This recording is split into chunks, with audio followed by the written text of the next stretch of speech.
Hey, kepada semua pelajar di Pasir Putih, dengar sini, ada satu berita yang sangat best untuk korang. Satu peluang yang luar biasa akan datang tak lama lagi, jadi pastikan anda beri perhatian penuh ya.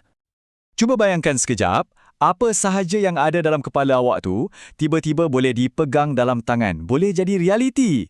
Persoalannya, adakah awak semua dah bersedia nak jadikan imajinasi itu satu kenyataan?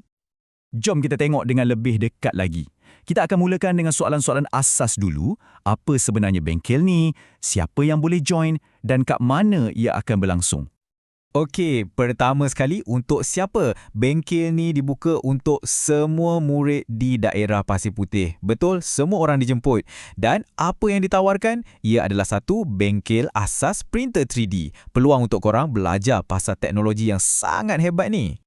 Dan bahagian yang paling best, korang tak payah pening-pening kepala nak pergi jauh. Teknologi ni akan datang terus kepada korang. Betul-betul di sekolah berdekatan awak. Mudah kan? Sekarang, mari kita fahamkan kenapa bengkel ni lebih besar daripada yang kita sangka. Ini bukan setakat aktiviti sekolah biasa-biasa tau. Ini sebenarnya sebahagian daripada satu visi besar untuk masa depan negara kita. Jadi, apakah visi itu? Bengkel ini sebenarnya adalah sebahagian daripada Dasar Pendidikan Digital Malaysia. Ya, ini satu inisiatif peringkat kebangsaan yang tujuannya adalah untuk melahirkan generasi baharu macam korang ni. Generasi inovator yang hebat.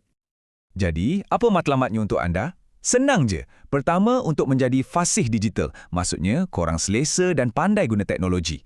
Kedua, jadi kreatif, berani untuk berfikir di luar kotak. Dan yang ketiga, inovatif, mampu mencipta benda-benda baharu.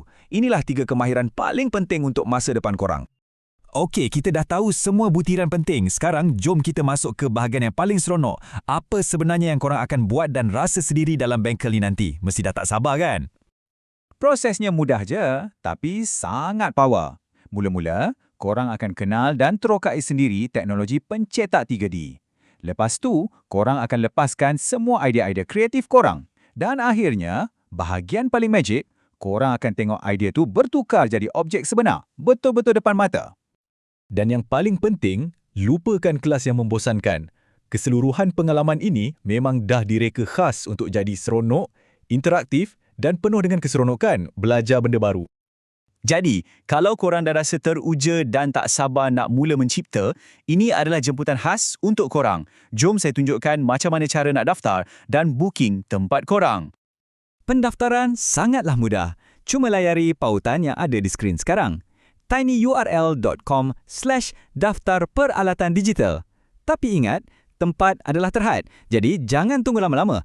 Rebut peluang kemasan ni sekarang juga. Jadi, saya nak tinggalkan korang dengan satu soalan terakhir. Bayangkan, korang akan diberi alatan, diberi teknologinya. Persoalannya sekarang, apa yang akan anda cipta? Fikir-fikirkanlah.